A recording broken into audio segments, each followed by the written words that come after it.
Assalamualaikum warahmatullahi wabarakatuh. Dalam hening malam yang merayap pelan, izinkan suara ini mengetuk pintu jiwamu dengan lembut. Ada sesuatu yang ingin dibisikkan kepada hatimu, sesuatu yang tak terdengar di tengah hiruk pikuk dunia, tetapi hanya muncul ketika kau berani memasuki sunyimu sendiri. Di balik setiap napas yang kau tarik, ada panggilan halus yang selama ini mungkin kau abaikan. Panggilan untuk kembali, untuk duduk sejenak, untuk merasakan bahwa hatimu masih hidup, masih peka, masih merindukan ketenangan yang hanya Allah mampu berikan. Dengarkan dengan perlahan, sebab apa yang akan kita jelajahi bukan hanya tentang ilmu, tetapi tentang perjalanan kembali kepada dirimu sendiri. Dalam hening ini, biarkan hatimu berbicara dan biarkan Allah mengisi ruang-ruang yang selama ini kosong. Selamat memasuki kedalaman jiwa. Bab 1. Ketika diam menjadi bahasa ruh. Diam memiliki cara tersendiri untuk berbicara kepada hati, jauh lebih dalam daripada kata-kata yang keluar dari bibir manusia.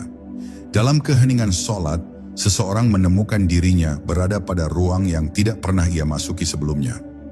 Ruang tempat suara dunia melebur menjadi bisikan lembut yang nyaris tidak terdengar. Di sana, ruh mulai memandang sesuatu yang lebih luas daripada batas pikiran, dan hati perlahan menyadari bahwa diam bukanlah hampa. Diam justru adalah gerbang menuju pemahaman yang lebih halus, tempat kesadaran mulai disentuh oleh cahaya yang tidak dapat dijelaskan. Setiap orang yang mencoba memasuki diam ini akan merasakan bahwa ada kehadiran lembut yang mengawasi, membimbing, dan merangkul tanpa suara. Dalam kesunyian itu, sholat tidak lagi dipahami sebagai sekadar gerakan fisik atau bacaan yang diulang. Sholat berubah menjadi pengalaman batin yang menuntun seseorang kembali kepada inti dirinya sendiri. Ketika manusia berhenti berbicara, ia memberi kesempatan kepada hatinya untuk mengungkapkan apa yang selama ini terperangkap di balik tumpukan pikiran. Hati yang selama ini sibuk mengikuti arus dunia, akhirnya mendapatkan ruang untuk bernapas. Dan ketika hati mulai berbicara, ia berbicara dengan bahasa yang tidak membutuhkan huruf, tidak membutuhkan suara, bahasa yang hanya dapat ditangkap oleh kepekaan ruhani. Bahasa inilah yang membuat seseorang merasa dekat dengan Tuhan, meski ia tidak mengucapkan satu kata pun. Diam dalam sholat adalah pelajaran untuk kembali mengenali siapa diri sebenarnya. Dalam diam itu, manusia menyadari bahwa selama ini ia hidup dalam ributnya bisikan keinginan, ambisi, ketakutan, dan harapan yang saling bertabrakan. Namun ketika sholat dilakukan dengan kelembutan batin yang penuh kesadaran, semua itu tiba-tiba mereda. Keheningan masuk seperti air yang menenangkan, membersihkan kegaduhan yang selama ini memenuhi ruang dalam diri. Dan semakin dalam seseorang memasuki keheningan itu, semakin ia memahami bahwa Allah tidak membutuhkan suara keras untuk mendengar. Allah mendengar bahkan sebelum bibir bergerak, melihat bahkan sebelum hati sempat mengadu. Dia menjadi jembatan untuk merasa hadir di hadapannya tanpa perlu apa-apa selain keikhlasan. Ada suatu detik ketika diam dalam sholat berubah menjadi pengalaman ruhani yang tidak bisa digambarkan secara utuh. Pada detik itu, manusia merasa seolah seluruh dirinya ditarik ke pusat kehadiran Allah. Bukan secara fisik, tetapi secara rasa. Semua hal yang sebelumnya tampak penting menjadi kecil. Semua kegelisahan kehilangan kekuatannya. Seseorang merasakan ketundukan yang tidak dipaksakan, ketenangan yang tidak dibuat-buat, dan kelembutan yang seolah turun dari arah yang tidak diketahui. Dalam pengalaman seperti ini, sholat tidak lagi terasa sebagai kewajiban yang berat, melainkan sebagai kelegaan yang dicari-cari. Diam menjadi tempat pulang, tempat di mana hati dapat bersandar tanpa takut ditolak, tanpa khawatir diabaikan. Dan pada akhirnya, diam dalam sholat bukan tentang berhenti berbicara, tetapi tentang mulai mendengarkan. Mendengarkan apa yang selama ini tertutup oleh kebisingan dunia. Mendengarkan panggilan Allah yang sesungguhnya selalu hadir, tetapi sering terhalang oleh pikiran yang tidak pernah diam. Sholat diam mengajarkan bahwa untuk benar-benar menyentuh Tuhan, seseorang tidak perlu menjadi fasih, tidak perlu menjadi sempurna, tidak perlu menjadi siapa-siapa. Yang diperlukan hanyalah diri yang apa adanya, hati yang mau kembali, dan ruh yang bersedia tunduk tanpa syarat. Dalam titik inilah rahasia sholat diam terletak, bahwa keheningan bukan sekadar ketiadaan suara, melainkan kehadiran Allah yang menjadi lebih terasa ketika manusia memilih untuk diam di hadapannya. Bab 1. Panggilan yang tidak semua orang dengar. Tidak semua manusia dipanggil Allah dengan cara yang sama, karena tidak semua hati berada pada kesiapan yang serupa. Ada jiwa yang hidupnya tampak biasa di mata dunia, namun di dalamnya terjadi getaran halus yang tidak bisa dijelaskan oleh bahasa apapun. Getaran itu bukan suara, bukan pula bayangan, melainkan kesadaran lembut yang tiba-tiba hadir dan membuat seseorang merasa sedang diawasi, dibimbing, dan diarahkan tanpa paksaan. Inilah panggilan awal yang sering disalahpahami, karena ia tidak datang dengan keajaiban, melainkan dengan ketenangan yang perlahan mengubah cara memandang hidup. Pada tahap ini seseorang mulai merasakan bahwa hidup tidak lagi sekadar rangkaian kejadian acak.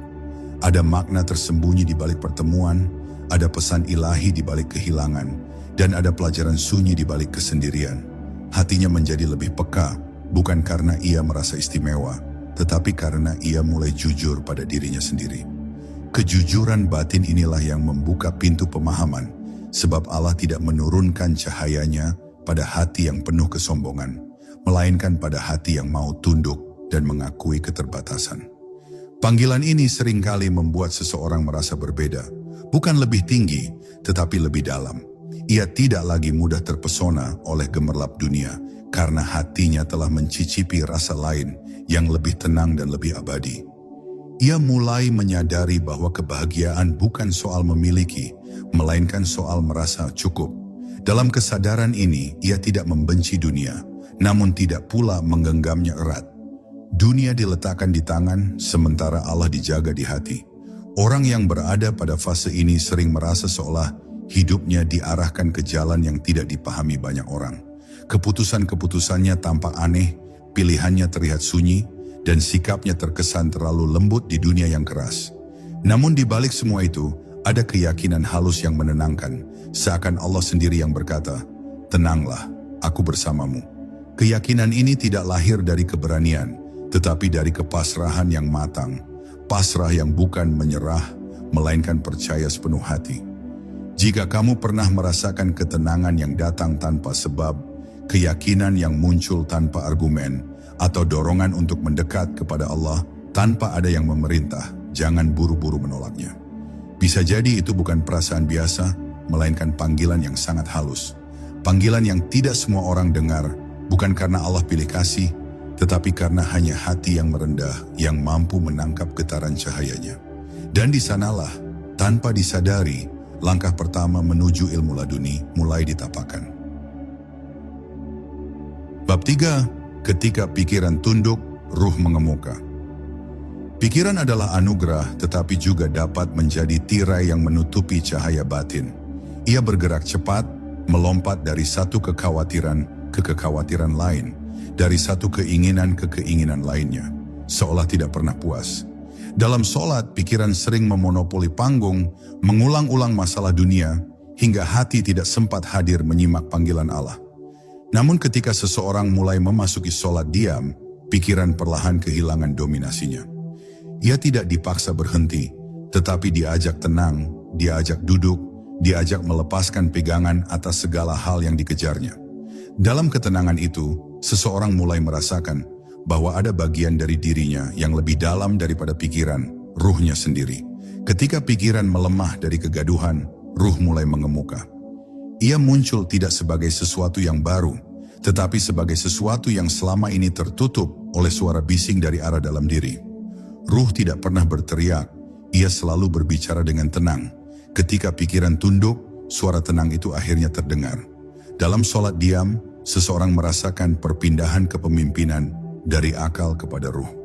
Bukan berarti akal ditinggalkan, tetapi ia diajak mundur sedikit agar ruh dapat tampil di depan.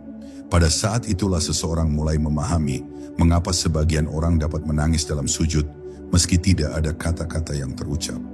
Ruh berbicara langsung kepada Rabb-Nya dengan bahasa yang hanya dapat dipahami melalui rasa.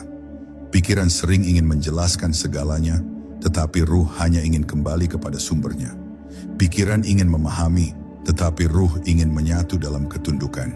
Ketika seseorang berada dalam sholat diam, ia mengalami transisi yang halus dari kata-kata menuju rasa, dari penjelasan menuju penyerahan. Pikiran yang biasanya berdebat kini menurunkan suaranya. Ia menjadi penonton yang pasrah, sementara ruh menjadi penari di hadapan Tuhan. Dalam keadaan ini, seseorang merasakan ketenangan yang tidak dapat dicapai melalui logika. Ketenangan itu lahir ketika ia tidak lagi mencoba mengatur segalanya, tidak lagi mencoba mengendalikan bagaimana ibadahnya harus terasa. Ia hanya hadir, dan kehadiran itu cukup untuk membuka pintu batin. Pada titik tertentu, seseorang mulai menyadari bahwa perjalanan menuju Allah memang bukan perjalanan yang ditempuh oleh pikiran, melainkan perjalanan yang dipimpin oleh ruh. Pikiran dapat membantu mengenali arah, tetapi ruh yang melangkah menuju cahaya. Ruh yang merasakan lembutnya kehadiran Allah. Ruh yang menangkap bisikan kasih sayangnya.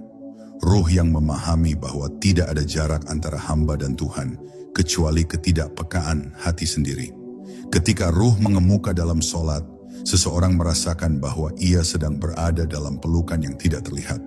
Ia merasa ditenangkan, diteguhkan, dan dikuatkan oleh sesuatu yang tidak dapat dijelaskan dengan kalimat apapun. Pengalaman ini tidak selalu spektakuler, tetapi selalu nyata bagi hati yang mengalaminya. Dan akhirnya, ketika pikiran tunduk dan ruh memimpin, sholat menjadi lebih dari sekadar ritual. Ia menjadi perjumpaan. Perjumpaan antara manusia dan Tuhannya yang terjadi tanpa formalitas, tanpa syarat, tanpa kecanggungan. Dalam perjumpaan itu seseorang tidak lagi merasa sedang melaksanakan kewajiban, tetapi sedang kembali kepada rumah yang telah lama ia tinggalkan. Ia merasakan bahwa dirinya bukan sekadar tubuh yang bergerak, tetapi ruh yang sedang pulang menuju cahaya asal. Inilah keindahan sholat diam. Ia mengajarkan bahwa yang paling dekat kepada Allah bukanlah pikiran yang cerdas, tetapi ruh yang tunduk. Ketika ruh itu muncul, seluruh diri pun ikut larut dalam ketenangan yang lembut, seakan seluruh semesta di dalam dada perlahan pulang kepada keseimbangannya.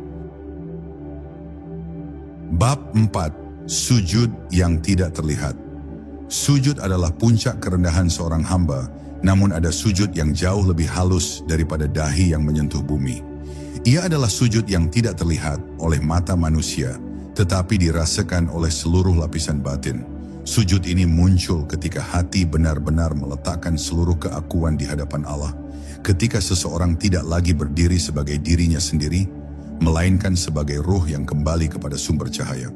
Dalam sujud yang tak terlihat ini, seseorang merasakan dirinya mengecil hingga lenyap, dan hanya kebesaran Allah yang terasa memenuhi ruang kesadarannya. Tidak ada gerakan fisik yang dapat disamakan dengan pengalaman ini, karena sujud semacam ini bukan tentang bentuk, melainkan tentang penyerahan yang lebih dalam dari sekadar gerakan tubuh. Sujud batin lahir dari kejujuran yang sepenuhnya, dari kerendahan yang tidak dibuat-buat. Banyak orang bisa menundukkan kepala, tetapi tidak semua mampu menundukkan hatinya. Sujud lahiriah tidak selalu menjamin sujudnya ruh, tetapi sujud ruh selalu membuat sujud lahiriah menjadi lebih bermakna. Dalam sholat diam, ketika seseorang menanggalkan keributan pikiran dan hiruk-pikuk dunia, sujud menjadi lebih dari ritual. Ia menjadi momen ketika seluruh keberadaan seseorang dilembutkan. Pada titik itu, sujud tidak lagi terasa sebagai kewajiban, tetapi sebagai kebutuhan alami bagi jiwa yang ingin pulang kepada ketenangannya. Seseorang bisa meneteskan air mata tanpa alasan jelas, karena ia merasakan kelembutan Allah menyentuh ruang batin yang paling rapuh. Ada sujud yang tidak membutuhkan lantai, tidak membutuhkan posisi tertentu, tidak membutuhkan kalimat. Sujud ini adalah keadaan batin yang tunduk total kepada Tuhan, meski seseorang sedang duduk, berdiri, atau bahkan hanya diam. Sujud seperti ini muncul ketika hati merasakan kehadiran Allah begitu dekat, hingga tidak ada lagi alasan untuk menegakkan ego. Dalam momen itu, seseorang merasakan bahwa dirinya tidak lebih dari seorang hamba yang sangat kecil, namun sangat dicintai. Keajaiban sujud batin terletak pada kenyataan bahwa ia dapat berlangsung meski tubuh tenang, dan seringkali justru terasa lebih kuat ketika tidak ada gerakan sama sekali. Diam menjadi alas sujudnya, dan keikhlasan menjadi bentuknya. Ketika seseorang memasuki sujud yang tidak terlihat, ia merasakan sesuatu yang sulit dijelaskan dengan kata-kata. Ada kelembutan yang datang dari arah yang tidak diketahui, seakan Allah sedang menghapuskan satu demi satu beban yang selama ini disimpan hati. Sujud batin membuat seseorang merasakan bahwa ia diterima sepenuhnya, meski ia membawa seluruh kekurangan dan luka yang belum sembuh. Ia merasa bahwa tidak ada tempat yang lebih aman selain berada dalam ketundukan itu. Tidak ada dinding, tidak ada jarak, tidak ada penghalang antara dirinya dengan Tuhan. Salat diam membantu hati mencapai keadaan ini, karena dia memperjelas apa yang selama ini tertutup oleh suara dunia, bahwa kita selalu berada dalam jangkauan kasih-Nya. Akhirnya, sujud yang tidak terlihat mengajarkan bahwa kedekatan kepada Allah tidak selalu muncul dalam bentuk yang dapat dilihat orang lain. Kedekatan itu adalah rasa yang tumbuh dari ketulusan yang tidak dipamerkan. Ketika hati telah menyadari bahwa segala kekuatan berasal dari Allah dan segala kelemahan adalah bagian dari kemanusiaan, sujud batin menjadi mudah dilakukan. Bahkan tanpa gerakan apapun, seseorang dapat merasakan dirinya sedang tenggelam dalam kehadirannya. Inilah sujud sejati, sujud yang dilakukan oleh ruh, yang tidak memerlukan saksi selain Allah sendiri. Dan ketika seseorang telah merasakan sujud seperti ini, solatnya tidak lagi terasa sebagai ritual yang berulang, tetapi sebagai perjalanan menuju ruang kedekatan yang selalu menenangkan, selalu menuntun, dan selalu menghidupkan kembali hati yang pernah letih. Bab 5. Nafas sebagai zikir yang tersembunyi. Nafas adalah detik-detik rahasia yang Allah letakkan dalam diri manusia, sebuah tanda kehidupan yang terus bergerak tanpa pernah diminta untuk memulai atau berhenti. Namun kebanyakan manusia menjalani hidup tanpa menyadari bahwa di dalam setiap tarikan nafas ada peluang untuk merasakan kehadirannya. Dalam sholat diam, nafas menjadi salah satu unsur yang paling lembut, namun paling kuat dalam membimbing seseorang memasuki keheningan batin. Ketika seseorang mulai memperhatikan aliran nafasnya, ia menemukan bahwa ada irama ketuhanan yang tidak pernah terputus sejak hari pertama ia diciptakan. Tarikan nafas membawa masuk ketenangan, hembusan nafas membawa keluar kegelisahan. Ritme ini bukan hanya fungsi biologis, tetapi juga sarana untuk kembali mengenali bahwa Allah senantiasa dekat. Nafas mengajarkan manusia untuk hadir, karena tidak ada nafas yang terjadi di masa lalu atau masa depan. Ia hanya ada di momen kini, dan momen kini inilah tempat seseorang dapat benar-benar bertemu dengan Allah dalam kesadaran. Dalam sholat diam, ketika seseorang merasakan nafasnya menjadi lebih lembut, hatinya pun ikut melembut. Kesadaran itu membuka pintu bagi jiwa untuk masuk lebih dalam, untuk menyelam ke ruang batin yang sering tertutup oleh kesibukan pikiran. Nafas tidak pernah memaksa, tetapi kehadirannya konstan, seperti ketukan pintu yang mengingatkan bahwa Allah selalu ada meski hambanya tenggelam dalam urusan dunia. Ketika seseorang menyadari hal ini, nafas menjadi zikir tersembunyi yang tidak membutuhkan suara, tetapi menghasilkan ketenangan yang meluas hingga ke seluruh lapisan kesadaran. Ada saat-saat dalam sholat diam ketika nafas terasa begitu berbeda. Ia tidak lagi sekadar udara yang keluar masuk tubuh, tetapi menjadi aliran halus yang menyentuh bagian terdalam dari diri manusia. Dalam keadaan itu, seseorang merasakan bahwa ia sedang dipenuhi dengan kelapangan yang tidak ia temukan di tempat lain. Nafas menjadi seperti cahaya yang membersihkan kabut dalam diri, membawa kembali kejernihan yang hilang. Setiap tarikan nafas seakan mengajak seseorang untuk kembali kepada hatinya sendiri, dan setiap hembusan nafas mengajak untuk melepaskan apa yang tidak perlu dibawa. Inilah zikir yang tidak terdengar, zikir yang lahir dari kepasrahan yang tidak menggunakan kata-kata.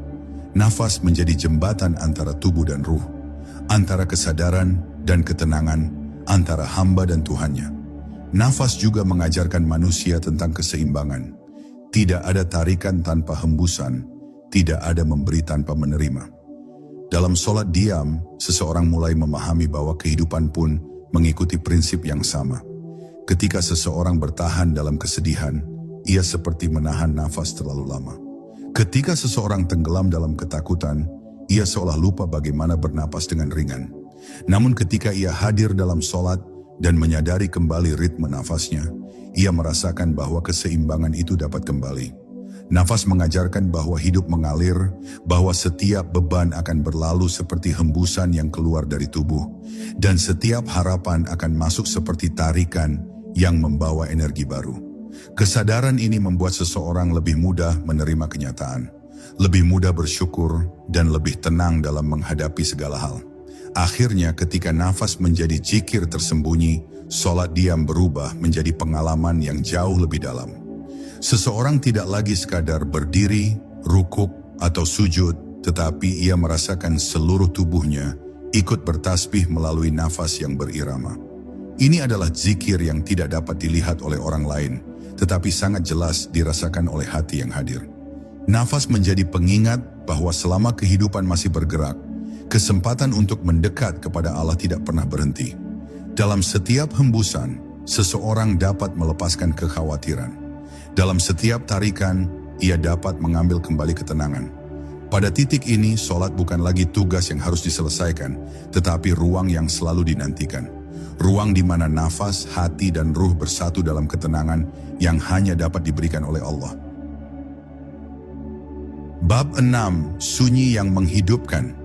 Dalam setiap diri manusia terdapat sebuah ruang yang tidak bisa dijangkau oleh suara dunia manapun. Ruang itu begitu hening, begitu dalam, hingga hanya mereka yang berani diam yang mampu merasakannya. Sunyi ini bukan kekosongan, tetapi sebuah kelimpahan yang tidak terlihat. Banyak orang menghindari sunyi karena mereka takut bertemu diri sendiri, takut mendengar suara batin yang telah lama tertimbun oleh keramaian pikiran. Padahal justru di sanalah Allah menunggu, hadir tanpa perlu ditunggu, dekat tanpa perlu dicari. Diam itulah yang menghidupkan, karena ia mengembalikan manusia kepada pusat dirinya, tempat cahaya Tuhan pertama kali mengetuk. Kedamaian tidak datang dari menyingkirkan dunia, tetapi dari menempatkan dunia pada ukurannya yang benar. Ketika manusia berada dalam keheningan batin, segala hiruk pikuk hanya menjadi bayang-bayang yang melintas. Ia tidak lagi mudah terseret arus kecemasan, tidak lagi terbakar hasrat yang berlebihan. Ia menjadi saksi yang jernih, seperti cermin bening yang memantulkan segala rupa tanpa melekat padanya. Di titik ini, seseorang mulai memahami bahwa sunyi bukan sekadar keadaan, melainkan kemampuan rohani untuk tidak terbelah oleh dunia luar. Itulah sunyi yang menghidupkan, bukan mematikan. Keheningan itu perlahan membentuk mata batin yang melihat tanpa prasangka, mendengar tanpa kebutuhan untuk membenarkan diri. Dari sini lahirlah kebijaksanaan. Ia bukan hasil dari banyak membaca, bukan pula dari panjangnya pengalaman, tetapi dari kemampuan membiarkan hati disentuh oleh kebenaran yang halus. Di jalan sunyi, seseorang belajar bahwa tidak semua yang benar harus dikatakan, tidak semua yang diketahui harus ditampakkan. Sebab sebagian kebenaran hanya dapat berakar ketika disimpan dalam keheningan hati, seperti benih yang tumbuh di bawah tanah sebelum menampakkan daun pertamanya. Namun sunyi sejati bukan melarikan diri dari manusia. Ia justru menjadikan seseorang lebih lembut, lebih memahami, lebih hadir bagi sesamanya. Setelah hati dibasuh oleh keheningan, seseorang menjadi seperti mata air.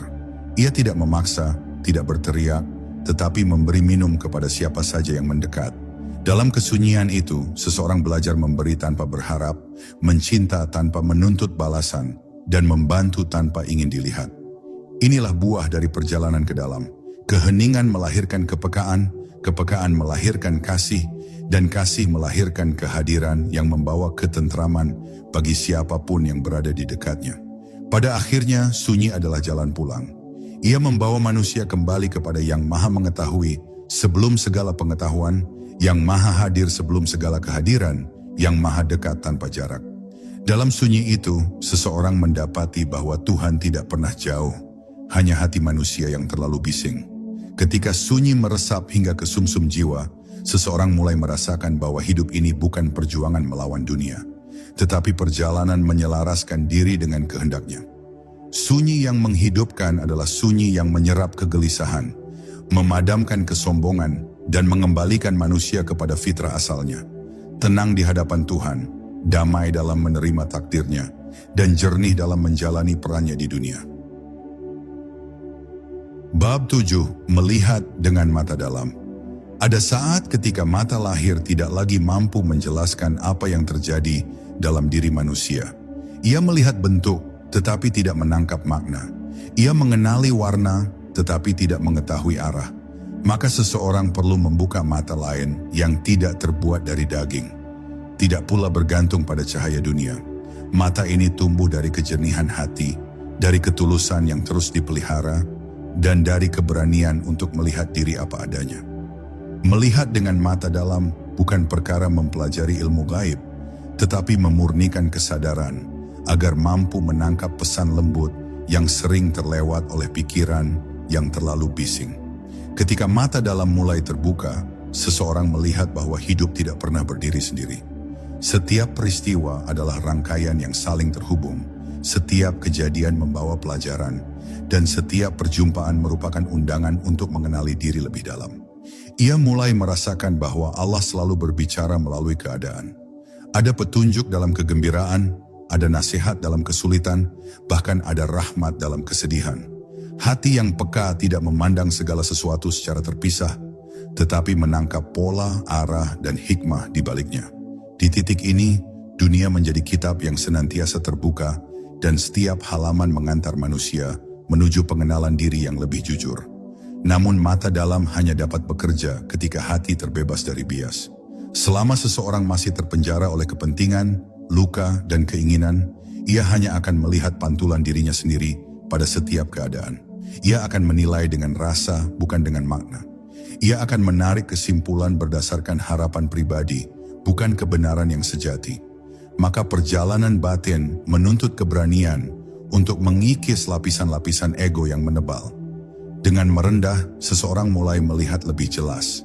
Dengan menerima, ia mulai memahami lebih dalam. Dengan ikhlas, ia mulai menyaksikan dunia apa adanya tanpa distorsi.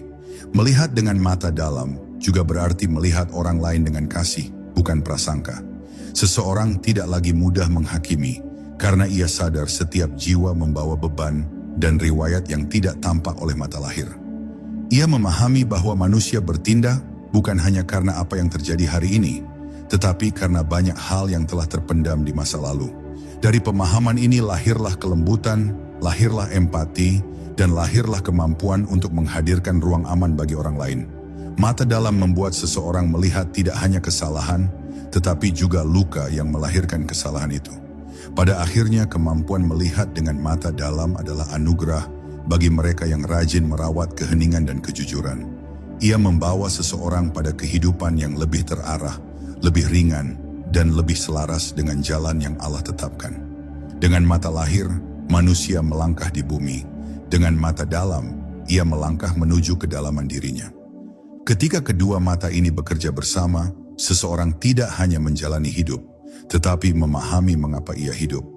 Dan dari pemahaman itulah muncul kebijaksanaan, kemampuan membaca tanda, menerima takdir, serta melihat setiap langkah sebagai bagian dari perjalanan kembali kepadanya.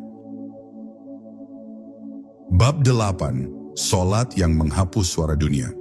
Dalam perjalanan menuju kedalaman batin, seseorang akhirnya sampai pada tahap di mana salat menjadi ruang untuk menghapus seluruh suara dunia.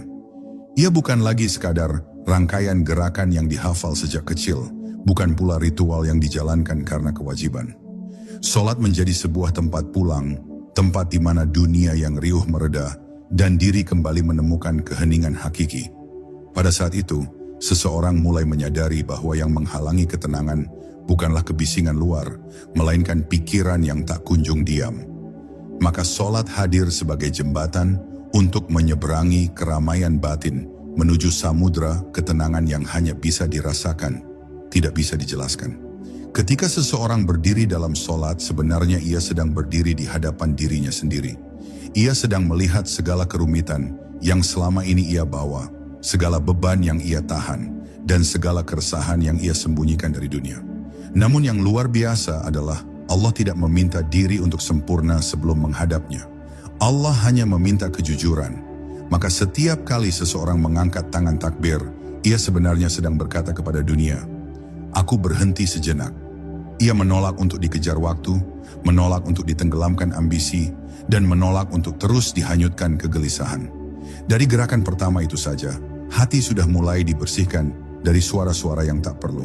Di dalam ruku dan sujud, seseorang merasakan bahwa dirinya bukan apa-apa tanpa pertolongan Allah. Rasa kecil itu bukan membuatnya terhina, justru membuatnya ringan. Karena ketika seseorang menyadari bahwa ia tidak harus mengendalikan segalanya, ia mulai melepaskan genggamannya terhadap hal-hal yang selama ini membebaninya. Sujud tidak lagi menjadi sekadar menundukkan kepala, tetapi menundukkan ego yang keras.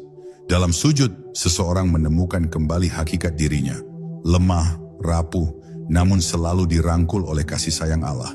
Dan ketika hati merasakan kelembutan itu, suara dunia semakin memudar, seperti ombak yang terdengar jauh dari tepi pantai. Saat salam diucapkan, seseorang kembali ke dunia, tetapi ia kembali dalam keadaan berbeda. Ia tidak membawa pulang kebisingan yang tadi ia lepaskan. Ia tidak membawa pulang kecemasan yang tadi ia titipkan kepada Allah. Ia keluar dari sholat seperti seseorang yang baru saja mandi di sungai yang sangat jernih, bersih, segar, dan lebih kuat dari sebelumnya. Inilah rahasia terbesar mengapa sholat dapat menjadi penenang hati. Bukan karena bacaan yang panjang, bukan karena gerakan yang indah, tetapi karena ia mengajak seseorang kembali kepada dirinya yang paling jujur, paling hening, dan paling dekat dengan Allah. Maka sholat yang mampu menghapus suara dunia bukanlah sholat yang sempurna secara teknis, tetapi sholat yang dilakukan oleh hati yang rela diam. Di titik ini, seseorang mengerti bahwa keheningan bukan sekadar suasana, tetapi keadaan jiwa. Karena setelah sholat yang hening, seseorang tak mudah lagi terganggu oleh kebisingan. Suara dunia mungkin tetap ada, tetapi tidak lagi mengguncang jiwanya. Ia sudah menemukan pusat ketenangan yang kokoh, yang tidak bisa diganggu oleh apapun. Dan dari pusat ketenangan, itulah ia melangkah, menjalani hidup dengan hati yang lebih damai, lebih jernih, dan lebih siap menerima setiap takdir dengan lapang. Bab 9. Ketika hati menjadi mihrab paling sunyi. Ada sebuah tahap dalam perjalanan ruhani ketika seseorang mulai menyadari bahwa mihrab sejati tidak hanya berada di masjid, tidak hanya berdiri di sudut ruang ibadah, tetapi tumbuh di dalam hati manusia. Mihrab hati ini tidak terlihat oleh mata lahir, namun kehadirannya sangat terasa oleh jiwa yang mulai terjaga. Di dalam mihrab inilah setiap bisikan, setiap getar kesadaran, dan setiap desah kerinduan kepada Allah melebur menjadi satu keheningan yang hidup. Seseorang yang telah menemukan mihrab dalam dirinya akan mulai merasakan bahwa setiap detik adalah undangan untuk kembali. Setiap napas adalah kesempatan untuk berzikir, dan setiap diam adalah bentuk ibadah yang lebih dalam daripada kata-kata. Mihrab hati bukan ruang yang dibangun oleh manusia, melainkan ruang yang Allah ciptakan agar manusia dapat kembali mengenalnya. Ketika hati menjadi mihrab, seseorang tidak lagi menunggu waktu sholat untuk merasa dekat dengan Allah. Ia menemukan bahwa kehadirannya menyelimuti setiap keadaan, baik yang tampak tenang maupun yang tampak kacau. Di tengah keramaian sekalipun, ia dapat merasakan keteduhan yang sama seperti ketika sedang berdiri dalam sholat malam. Ia memahami bahwa Allah tidak hanya hadir dalam bacaan panjang dan doa yang terucap, tetapi juga dalam diam yang mendalam. Diam yang membuat hati terasa lebih luas daripada langit, dan lebih hening daripada fajar yang baru terbit. Dalam kondisi ini, seseorang mulai peka terhadap tanda-tanda yang Allah kirimkan. Ia membaca hikmah di balik kegagalan, ia merasakan petunjuk di balik jalan buntu, dan ia melihat penyembuhan di balik luka yang dulu menyakitkan. Namun mencapai mihrab hati bukanlah perkara ringan. Ada proses panjang yang harus dilalui, ada pergulatan batin yang harus diterima, ada bagian-bagian diri yang harus diruntuhkan sedikit demi sedikit. Hati yang hendak dijadikan mihrab tidak boleh dipenuhi kebisingan dunia, tidak boleh disesaki oleh dendam, ambisi yang buta, atau ketakutan yang melumpuhkan. Maka seseorang perlu belajar merapikan ruang dalam dirinya, melepaskan apa yang tidak perlu, memaafkan apa yang tak bisa diubah, memahami apa yang belum sempat dimengerti, dan menerima apa yang sudah digariskan. Setiap pelepasan membuka ruang baru, setiap keikhlasan membersihkan sudut yang gelap, dan setiap rasa syukur menyalakan cahaya yang membuat mihrab itu semakin jelas. Itulah sebabnya perjalanan ke dalam diri selalu terasa berat, Karena seseorang sedang membangun rumah untuk Allah di dalam hatinya.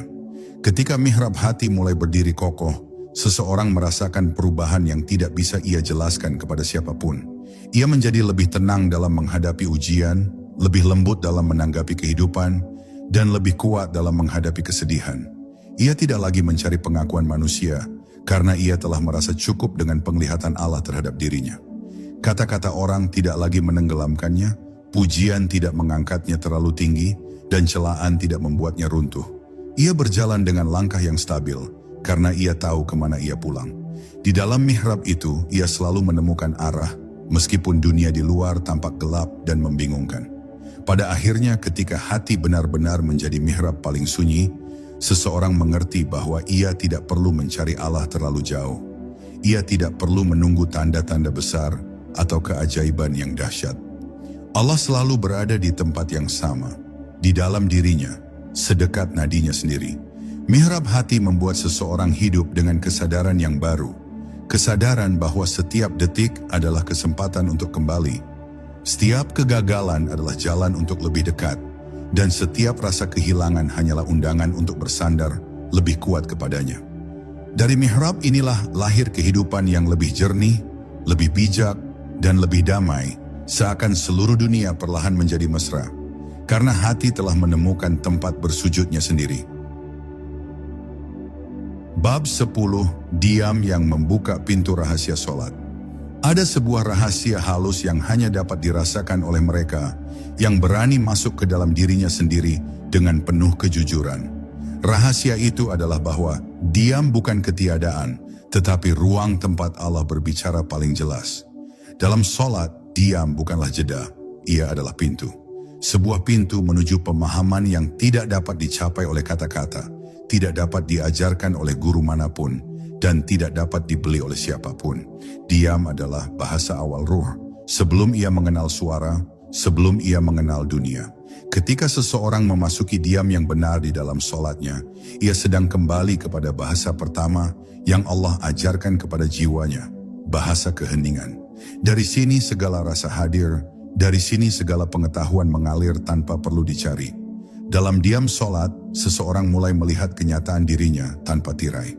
Ia melihat betapa sering ia berlari dari kegelisahan, betapa sering ia memaksa hatinya untuk kuat padahal ia rapuh, dan betapa sering ia bersandar pada dunia yang tidak pernah menjanjikan kesetiaan. Dalam diam itu, ia tidak lagi bisa menghibur dirinya dengan alasan, tidak lagi bisa bersembunyi di balik kesibukan. Ia berdiri sendirian di hadapan Allah, dan justru disitulah ia menemukan keberanian yang sebenarnya. Diam membuatnya mengakui segala kelemahan tanpa rasa hina, karena ia tahu Allah tidak mencela kelemahan hambanya. Allah hanya ingin hamba itu kembali. Saat seseorang benar-benar berani diam, ia membuka ruang bagi dirinya untuk pulang ke titik paling jujur. Titik di mana ia hanya seorang hamba yang membutuhkan kasih sayang Tuhannya. Ada pula saat ketika diam dalam solat terasa seperti aliran cahaya yang turun perlahan ke dalam dada. Ia tidak terlihat, tetapi terasa sangat nyata. Cahaya ini bukan sesuatu yang mistis, tetapi ketenangan yang Allah anugerahkan kepada hati yang mulai pasrah. Ketenangan itu membuat seseorang merasa bahwa semua yang selama ini ia takutkan sebenarnya tidak pernah sebesar bayangannya. Ia mulai mengerti bahwa kegelisahan muncul bukan karena keadaan, tetapi karena ia terlalu terikat pada skenario hidup yang ia inginkan. Saat diam itu menguasai solatnya, ia merasakan kelapangan yang mengalir seperti sungai jernih. Suara dunia yang dulu begitu keras kini terdengar jauh, dan hatinya perlahan menjadi lebih luas daripada semua masalah yang ia hadapi. Ketika diam itu semakin dalam, seseorang mulai merasakan bahwa solat bukan lagi sesuatu yang ia lakukan, tetapi sesuatu yang mengubah dirinya dari dalam. Ia merasa bahwa setiap rukuk meruntuhkan sedikit keangkuhan, setiap sujud menghaluskan sedikit kekerasan hatinya, dan setiap salam membukakan jalan baru untuk menjalani hidup dengan kesadaran yang lebih tinggi. Ia tidak lagi berdoa hanya dengan kata-kata, tetapi dengan keadaan dirinya. Ia tidak lagi memohon sambil menggenggam kecemasan, tetapi memohon sambil menyerahkan seluruh hatinya kepada Allah. Pada tingkat ini, diam menjadi bentuk ibadah yang paling kuat, karena ia membuat seseorang benar-benar hadir, tanpa topeng, tanpa kepura-puraan, tanpa jarak. Pada akhirnya, Rahasia diam dalam sholat adalah bahwa ia mengembalikan manusia kepada fitrahnya, tenang, berserah, dan penuh kepercayaan kepada Allah. Diam bukan membuat seseorang pasif, tetapi membuatnya lebih sadar. Ia lebih peka membaca tanda-tanda kehidupan, lebih lembut dalam menyikapi orang lain, dan lebih kokoh menghadapi ujian. Diam bukan kekosongan, diam adalah tempat bertemunya dua dunia, dunia luar yang ribut dan dunia dalam yang mencari ketenangan. Dan ketika seseorang mampu menjadikan diam sebagai inti sholatnya, ia tidak hanya menemukan Allah dalam ibadahnya, tetapi juga dalam langkah-langkah kecil kehidupannya setelah itu. Dari diam inilah ia belajar melihat, memahami, dan hidup dengan cara yang lebih dalam, lebih bijak, dan lebih dekat kepadanya. Terima kasih telah menyertai perjalanan batin ini. Kini, sebelum suara ini memudar, izinkan hatimu menyimpan satu keheningan kecil sebagai bekal. Sebab apa yang paling berharga bukan pada kata-katanya, tetapi pada getaran lembut yang muncul setelahnya. Getaran yang mengingatkanmu bahwa Allah selalu dekat, selalu menjaga, selalu memanggilmu pulang. Saat video ini berakhir, jangan buru-buru kembali ke keramaian dunia. Tarik napas perlahan. Rasakan hatimu yang kini sedikit lebih tenang, sedikit lebih jernih. Ingatlah, setiap langkahmu, setiap kegelisahanmu, setiap harapanmu, semuanya selalu berada dalam penglihatannya. Sampai kita bertemu lagi di perjalanan sunyi berikutnya. Wassalamualaikum warahmatullahi wabarakatuh.